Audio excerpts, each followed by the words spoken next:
안녕하십니까, 주리세 채널 여러분. 오늘 다주택 중과세가 가족 해체 또 이혼을 장려한다라는 내용으로 여러분하고 나눠보도록 하겠습니다. 다주택자 중과세 제도가 시행이 되면서 세금이 너무 많아지고 있죠. 그래서 제가 상담을 하다 보면요, 이거 역효과가 있습니다. 제가 이혼 상담을 하고 있어요. 그래서 다주택 중과세 이대로 시행이 되면은 여기에 대한 또 문제도 있겠다 이런 생각이 들고요. 또 세금 정책에 대한 효과가, 여러분들이 다주택자 분들은 가족 형태를 어떻게 할 거냐, 세대 분리를 어떻게 하는 게 가장 절세가 되느냐, 조심해야 될 부분들을 한번 나눠보도록 하겠습니다. 그리고 여러 가지 예규나 판례들이 요즘 세대 분리와 관련해서 어떻게 나오고 있는지, 그런 내용들로 주의사항도 한번 여러분들한테 말씀을 드리고요. 또 요즘에 젊은 세대에 혼인신고를 하지 않는 이유들이 있죠. 이것도 한번 같이 나눠보도록 하겠습니다. 결과적으로 그 세대에 대해서 합산해서 과세를 하는 거는 예전에 종합부동산세도 위헌 판결이 났습니다. 그래서 헌법 불합치 판결이 났기 때문에 다주택자에 대한 중과세가 기존의 여러 가지 사례들에 의해서 어떤 문제점이 있을지, 그런 것들을 살펴보고 최종적으로 손해보지 않기 위해서 여러분들이 어떻게 준비를 하면 좋을지도 나눠보도록 하겠습니다. 다주택자의 세대 개념인데요, 최근에 강남의 유명한 아파트 단지에서 세대 분리를 꼭 해라, 세대 분리와 관련해서 안내문을 내보냈다고 합니다. 그래서 상담들이 꽤 많이 왔어요. 이 세대라는 거에 대해서 제가 세법상의 세대가 어떻게 구성이 되는지를 한번 살펴보려고 합니다. 정확하게 말씀을 드리자면 소득세법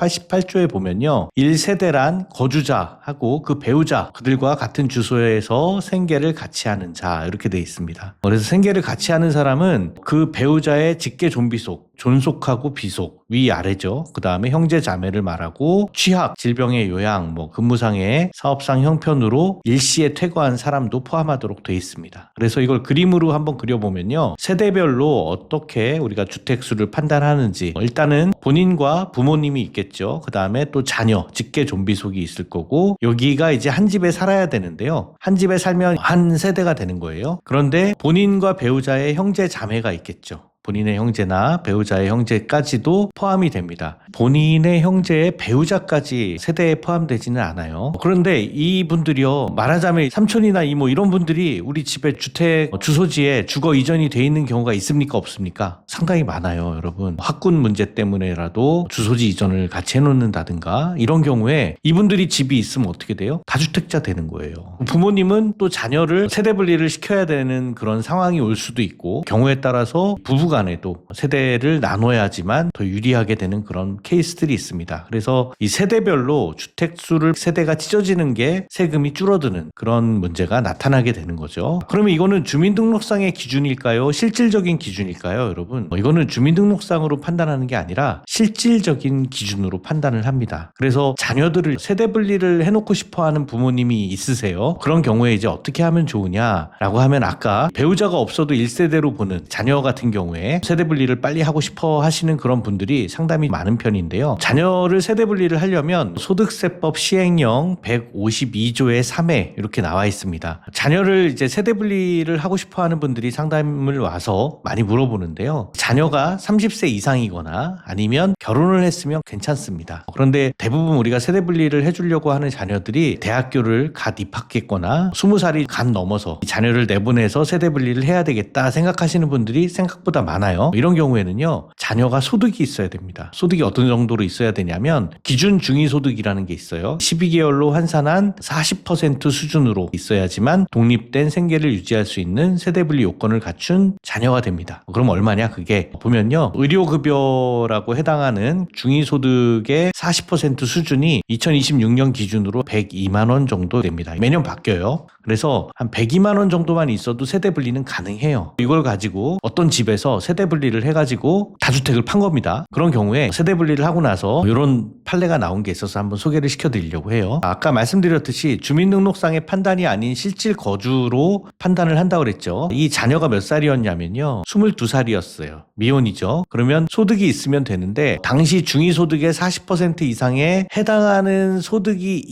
했을 거다라고 추정한다고 주장을 한 조세심판 24년도 사례인데요. 여기에 대해서 소득이 있다라고 주장을 했지만 실질적으로는 소득을 신고를 해놓지 않은 거죠. 그리고 청구인의 부모와 자녀가 주소지도 다르게 잘 해놨어요. 그런데 실질적으로 전입신고한 거주주택이 부모가 소유한 주택이다라고 하는 점에 비춰서 동일세대로 판단한 그런 사례입니다. 그래서 이걸 가지고 서울고등법원에 가서까지 심판뿐만 아니라 싸웠는데 결과적으로 인정받지 못한 사례입니다. 그래서 자녀가 세대분리가 되려면요, 세 가지 요건이 있어야 됩니다. 결혼을 했거나 30세 이상이거나 또 소득이 있거나 그리고 실질적으로 세대 분리가 돼야 된다라고 하는 그런 요건이 다 갖춰져야지만 자녀가 세대 분리가 돼서 주택수가 중과세되지 않는 판단을 할 수가 있겠습니다. 그리고 가족의 이제 주거 형태나 주소를 어떻게 할 거냐, 여러분들이요, 처분하기 전에 꼭 확인을 해서 가장 문제가 되는 게 어떤 거냐면 주소지를 옮겨놓은 자녀 또 삼촌이나 이모 이런 분들이 오피스텔을 가지고 있는 경우가 많습니다. 근데 오피스텔 같은 경우에는요, 오피스텔 자체를 주택으로 볼 거냐 말 거냐는 오피스텔에 살고 있는 사람이 실질적으로 사업자 등록을 해서 사업자가 아니라면 거주하는 형태로 보는 케이스가 굉장히 많습니다. 그래서 오피스텔 가지고 있는 것 때문에 중과세가 되거나 세금이 비과세가 안 되는 그런 케이스들이 굉장히 많아요, 여러분. 그래서 오피스텔 굉장히 조심하셔야 되는데요. 요거에 대한 사례를 보면은 이렇습니다. 대법원 판례인데요. 원고의 차남인 AAA라는 자녀가 이 사건 거주주택에서 생계를 같이 했는데 1세대를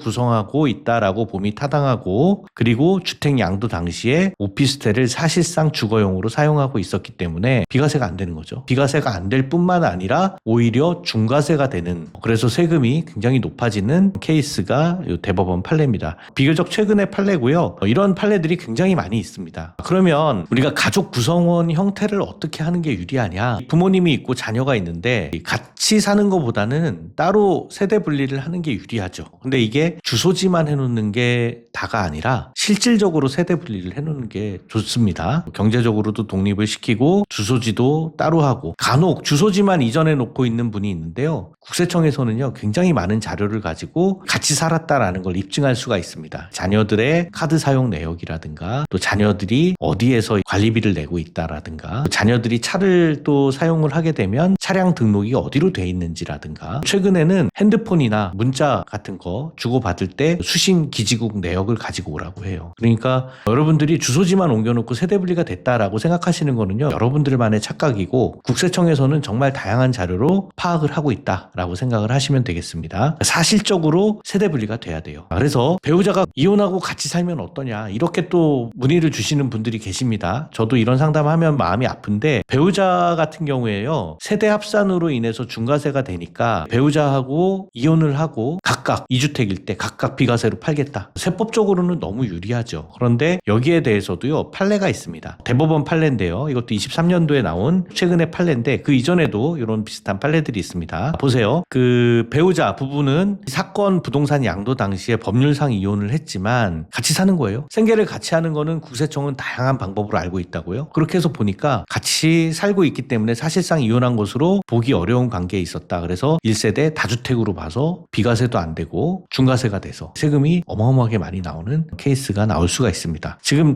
다주택자에 대한 중과세를 하기 때문에 법률적으로만 이혼해 놓는 게 아니라 실질적으로 이혼이 돼야 되는 상황까지 나오고 있는데요. 그러다 보니까 요즘에 젊은 신혼부부들이 혼인신고를 안 해요. 저희한테 상담 오는 분들 중에 혼인신고를 하지 않고 같이 살고 있는 그런 분들의 상담도 또 굉장히 많습니다. 어떤 신혼부부는요, 2년 3년 정도 있다가 혼인신고하고 하는 거는 그거는 정말 애교예요. 애도 있고 애가 지금 군대를 갔는데도 혼인신고 안 하고 그냥 같이 살고 계신 분들도 상담을 오시더라고요. 이렇게 되는 건 문제죠. 왜 안 하느냐? 워낙 문제가 되니까 환경 비즈니스에서 기사도 나왔는데요. AI 요약을 시켜봤더니 청약 때 불리하다라는 겁니다. 또 세금이나 금융에 있어서의 부부 합산이 되면은 소득 기준을 초과해서 대출 한도가 줄어들기 때문에 안 한다는 거예요. 그래서 정말 이게 제도가 문제다. 어떻게 보면 우리나라가 출산율 때문에 걱정하고 있고 이제 출산율이 조금 올라가고 있지 않습니까? 이게 집값이 높은 것도 문제지만 이 집값을 높은 걸 잡기 위해서 다주택 중과세를 하다가 신혼부부들이 혼인신고도 하지 않고 오히려 이렇게 되는 것도 문제가 아닐까. 우리가 더 지혜를 모아서 신혼부부들이 집을 사거나 대출을 하거나 이런 데 있어서 혼자보다는 더 유리하게 해주는 게 그게 맞지 않나라는 그런 생각을 해보게 됩니다. 그래서요, 혼인과 관련해서 불이익이 나온다라고 하는 거에 대한 여러 가지 사례들이 있었는데 한 10여 년 전에 2006년도 7년도 그 당시였는데 한창 강남 쪽에서 저도 그때 종합부동산세 관련해서 상담을 막 했는데 그때 당시에 몇몇 어르신들이 황혼 이혼을 하겠다고 울면서 상담을 했던 가슴 아팠던 기억인데 이게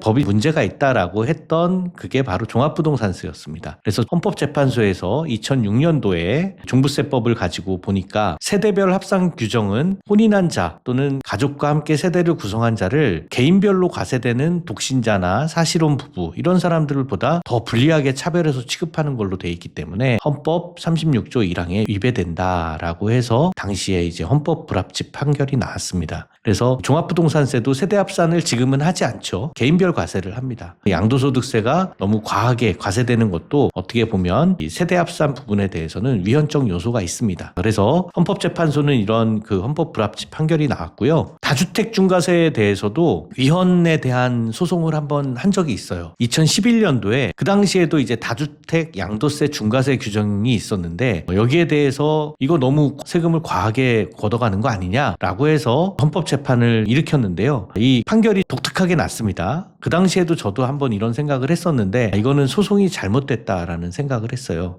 왜 그러냐면 재산권에 대해서 과잉금지 원칙에 대한 헌법재판을 한 거예요. 그래서 헌법재판소는 과잉금지 원칙에 반하여 재산권을 침해하진 않는다라고 판결을 했습니다. 그렇지만 과잉금지 원칙에 반하여 헌법 36조 1항이 정하고 있는 혼인의 자유를 침해하고 혼인에 대한 차별금지 원칙에 위배된다라는 헌법 불합치에 대한 결정은 내렸던 판결이에요. 그러니까 실질적으로 우리 다주택에 대한 중과세가 이런 그 논란이 있을 수가 있습니다. 당시에 헌법재판소에서 판결을 우리가 이끌어 갈 때 과잉금지가 아니라 오히려 혼인에 대한 차별금지로 해서 갔었다면 헌법 불합치 판결이 더 정확하게 명확하게 나오지 않았을까 이런 생각을 하고요. 그러면 이제 우리는 어떻게 해야 되느냐. 법률이 정해진 거를 우리 국민들이 판결 났으니까 나는 그냥 팔 거야 라고 생각해서 하신다면 여러분들은 굉장히 큰 재산적으로 손해를 보실 수가 있기 때문에 그런 일은 막아야겠죠. 그래서 우리가 다주택 중과세 되시는 분들은 일단 5월 9일까지 잔금 치르는 거는 그대로 잘 해서 최대한 처분을 해보시는 게 저는 맞을 것 같고요. 기존에 조정 대상 지역 이었던 강남, 서초, 송파, 용산구는 잔금이 5월 9일까지 되지 않더라도 4개월 내에 잔금이 이루어지면 가능한 걸로 그렇게 법률이 돼 있으니까 최대한 활용하시고요. 신규로 조정 대상 지역이 된 나머지들은 6개월까지 양도하는 걸로 그렇게 돼 있으니까 여기까지 최대한 팔아보시고 또 무주택자한테 파는 분들은 그 임차인이 있는 경우에 그 임차인이 나갈 때까지는 인정을 또 해주니까 여러분들이 꼭 파시는데요. 아까도 제가 말씀드렸듯이 세대 문제가 굉장히 이슈가 많이 되기 때문에 이 다주택 중과세가 생각지도 않은 곳에서 비과세가 안 되거나 중과세가 나오는 경우가 많습니다. 특히 이제 세대별로 부모님 모시고 있는다고 해서 그게 또 여러 가지 소득공제를 더 받을 수 있으니까 그것 때문에 부모님 주택수가 더해져 갖고 중과세가 되는 경우도 많고요. 또 삼촌들, 이모들 가지고 있는 오피스텔 때문에 너무 억울하지만 대법원까지 가서 싸웠지만 안 되는 그런 케이스들이 많이 있으니까 여러분들 꼭 팔기 전에 상담하시길 바라겠습니다. 주리세 가연세무법인 최인용 세무사였습니다. 감사합니다.